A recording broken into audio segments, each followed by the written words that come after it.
பள்ளி கல்வித்துறை நிகழ்ச்சிகளில் பொதுவாகவே நான் ஆர்வத்தோடு கலந்துக்கிறது வழக்கம். ஆனா என்னை விட அதிகமாக கலந்துக்கிற ஒருத்தர் இருக்காரு. இந்த மேடையில் இருக்கக்கூடிய இளைஞர் நலன் மற்றும் விளையாட்டு மேம்பாட்டுத்துறை அமைச்சர் உதயநிதி. அதனால இந்த முறை நான் முன்னாடியே ரிசர்வ் பண்ணிட்டேன். தேர்தல் ரிசல்ட் வந்ததும் நம்முடைய அமைச்சர் மகேஷ் அவர்களுக்கு போன் செஞ்சு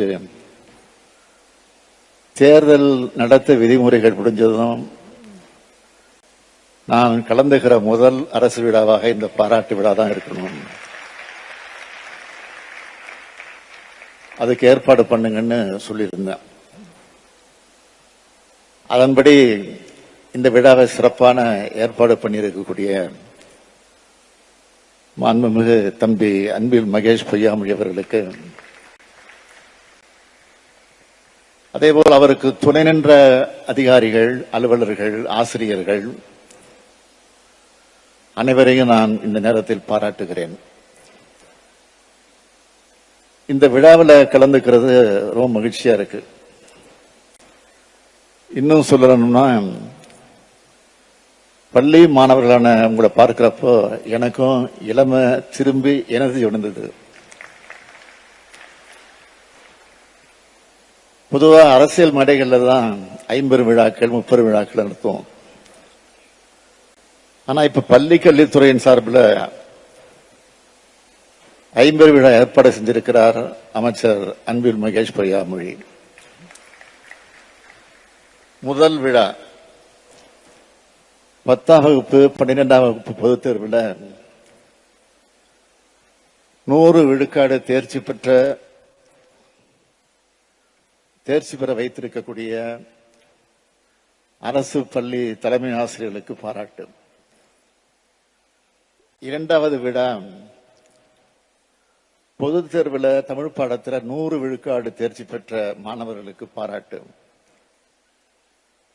3வது தொடக்க கல்வித்துறை ஆசிரியர்களுக்கு டேப் வழங்குகிறது.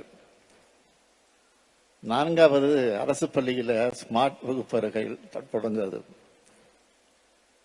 5வது விளையாட்டுல தேசிய அளவில் மெடல் வாங்கினவங்களுக்கு பாராட்டு.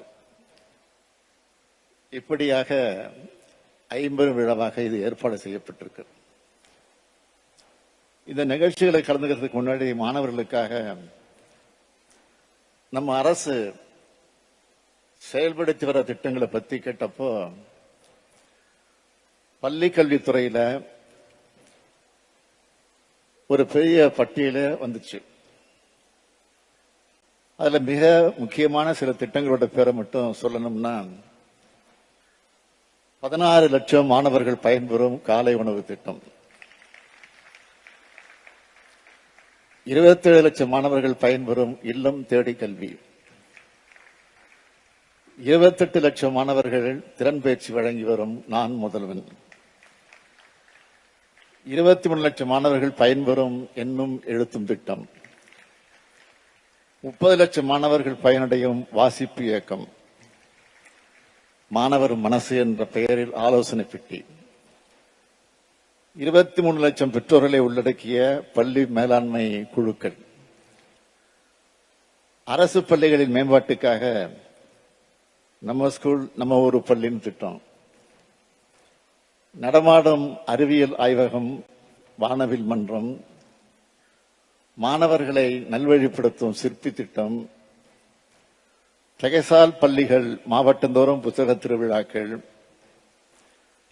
மாணவர்கள் வெளிநாட்டுக்கு அழைத்து செல்லும் கல்வி சுற்றுலா திட்டம், பள்ளி செல்லா பிள்ளைகளை கண்டறிய செயலி, சிறப்பு கவனம் தேவைப்படும் குழந்தைகளுக்கு சிறப்பு நிதி, பயிற்சி தாள்களுடன் கூடிய பயிற்சி புத்தகங்கள், 9 முதல் 12ஆம் வகுப்பு வரையிலான மாணவர்களுக்கு வினாடி வினா போட்டிகள், கணித ஆசிரியர்களுக்கு சிறப்பு பயிற்சி, வகுப்பறை உற்றுநோக்கு செயலி, மின் ஆசிரியர் என்ற உயர்தர டிஜிட்டல் செயலி, இப்படி நிறைய இருக்கு. அதுலேயும் மாணவிகளுக்கு மாதம் மாதம் 1000 வழங்குகிற இன்னொரு முக்கியமான திட்டம் இருக்கு. அதுதான் புதுமை பெண் திட்டம். எனக்கு மாணவிகள் கிட்ட இருந்து வந்த கடிதங்களாக இருந்தாலும், இந்த எலெக்ஷன் பிரச்சாரத்தப்போ நான் சந்திச்ச மாணவிகளாக இருந்தாலும், பலரும் இந்த புதுமை பெண் திட்டத்தை ரொம்ப பாராட்டி பேசினாங்க. மாணவிகள் தங்களோட சின்ன சின்ன தேவைகளுக்கு யாரையும் எதிர்பார்த்து காத்திருக்க வேண்டிய நிலை இல்லைன்னு, இந்த திட்டத்தில் மாசம் மாசம் கிடைக்கிற 1000 ரூபாய் தங்களோட தேவைக்கு உதவியா இருக்கிறதாகவும் மிகுந்த மகிழ்ச்சியோடு சொன்னாங்க. அந்த மகிழ்ச்சி மாணவர்கள் முகத்திலேயும் ஏற்பட வேண்டும் என்பதற்கு மாதம் 1000 ரூபாய் வழங்குகிற தமிழ் புதல்வன் திட்டம் செயல்படுத்தப்படும் சொல்லியிருந்தேன். நீங்க காலேஜ் போன விட வர ஆகஸ்ட் மாசத்திலிருந்து அந்த 1000 ரூபாய் வழங்கப்படும் என இந்த மேடையில் மகிழ்ச்சியோடு தெரிவிச்சுக்கிறேன். பாதகம் செய்பவரை கண்டால் நாம் பயங்கொள்ளலாகாது பாப்பா, மோதி மிதித்து விடு பாப்பா, அவர் முகத்தில் உமிழ்ந்து விடு பாப்பா. அண்மை செய்திகளை உடனுக்குடன் தெரிந்து கொள்ள இணைந்திருங்கள் இயம்நாடு தொலைக்காட்சியுடன்.